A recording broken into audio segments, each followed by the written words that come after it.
Herkese merhaba arkadaşlar, kanalımıza hoş geldiniz. Afra Saraçoğlu'ndan duygusal paylaşım. Ünlü oyuncu Afra Saraçoğlu sosyal medya paylaşımlarıyla her zaman dikkatleri üzerine çekmeye devam ediyor.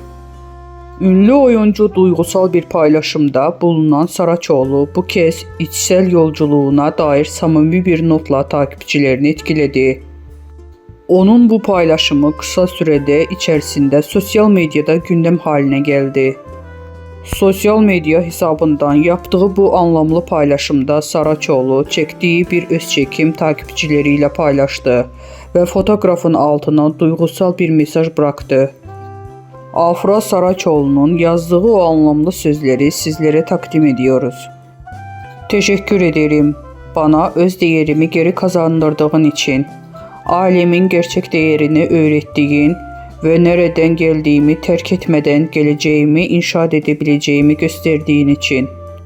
Saraçoğlu'nun bu paylaşımı takipçilerinden büyük ilgi gördü ve onlar da benzer duygularla yanıtlar yazdı. Ünlü oyuncu kişisel gelişimi ve ailesinin kendisi için ne kadar önemli olduğunu vurguladı.